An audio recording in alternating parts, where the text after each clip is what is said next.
This is the story of 3 Chicagoans, all raised as Christians, all who've decided to ultimately reject that religion. Internet is down. Nadira Rodriguez Muhammad grew up Catholic, but found herself constantly questioning the long-held beliefs of her family. I always felt that something was missing for me. Ian Bushner is a law student at the University of Chicago. I felt like that there wasn't a God. Whitney Nichols is a new Loyola grad who grew up in suburban Streamwood. I guess what I was really looking for was what felt most natural and most logical to me.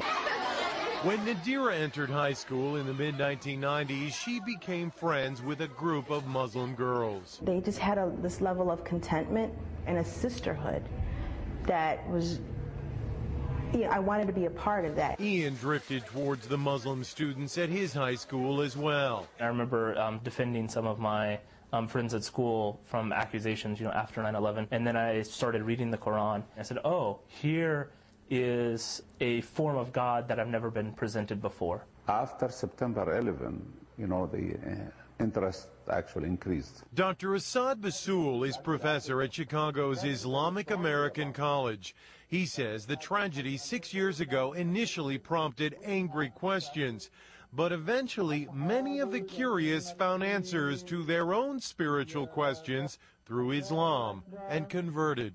Sometimes, negative things bring positive things. In fact, according to a first-ever random sampling of American Muslims by the Pew Research Center, 21% of the nation's 2.4 million Muslims are converts to the faith.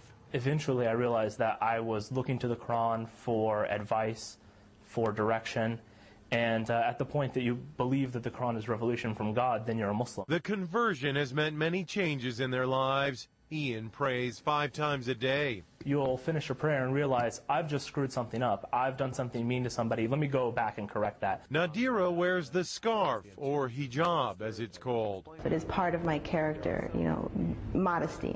It's just part of who I am. I don't know if I'll ever be ready to wear the hijab. I've become more modest. I won't wear tank tops and I won't wear shorts. Whitney says she has had to constantly defend her new religion. My father asked me right after I converted, why do you want to be associated with these terrorists? And I'm like, this is what you see? Oh no. And we kind of have to deal with the backlash of those who have chosen to do something so horrible. But all say there is no going back. At some age, everyone must decide what they believe and live their life accordingly. I'm Mexican, I'm a female, and I chose this for myself. If you have a personal, relationship with God, whatever that may be, however that may be, then you're in a good place. Mark Sexenmeyer, Fox News, Chicago.